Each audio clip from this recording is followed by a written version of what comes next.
Hi there. I'm here with Halle, who is a third year student at Cal Poly SLO with me. We're here to talk about one of our six centering skills, and that skill is nurturing myself. Nurturing myself is kind of like self care in all forms, but Halle, I'm curious to get your take on how you would define nurturing yourself. Totally. I think that nurturing yourself has a lot to do with intuitively responding to what you feel like you need, like on a day-to-day basis, but especially when you're not feeling too good. And it can look really different between everyone. And I think, at least for me, it has a lot to do with like um, physically taking care of myself, because physically taking care of myself just naturally lends itself to like my whole self feeling a lot better. Yeah. I definitely agree with what you said about physically nurturing myself. That kind of is the other side of nurturing myself. Sometimes people think self-care, we think of baths and other really nice things that are kind of a little bit easier, but nurturing myself can also mean doing the harder things like eating well and exercising because you know that's what your body needs and that's what's ultimately going to lend itself to a better headspace and a healthier physical body.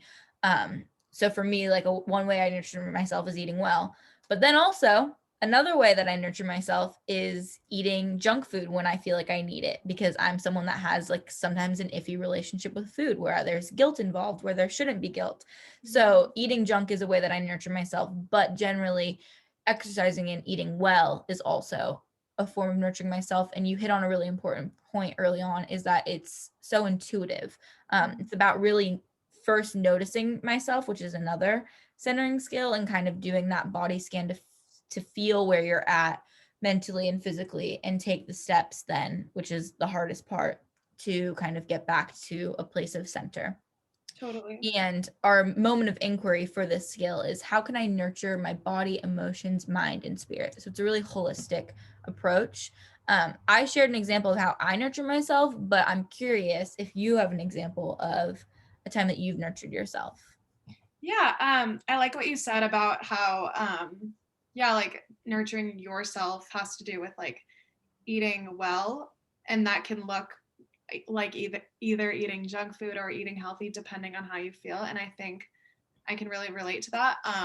Separately, I think nurturing myself has a lot to do with keeping myself on like a schedule, but alternatively, if I am not feeling up to it, I think a way that I nurture myself is to not put pressure on myself to do anything and to just really give myself time to chill out and take a break. So if I'm feeling really good, I'll try and be on like an active schedule, but I don't know, it can really look both ways. It totally can. And it really depends on the person. If you are, I know people that are really type A and they love their schedules and that works for them. And so that's what is nurturing themselves is staying on a schedule. But then also I know people that try and maybe make themselves like that because it feels like what you're supposed to be doing. And that's not how you nurture yourself. You nurture yourself by giving yourself some grace, really, and just being um okay just where you're at. It's not a race and everyone's doing their own thing. So I think that's a really great example of how you nurture yourself. And with that, goodbye and thank you so much.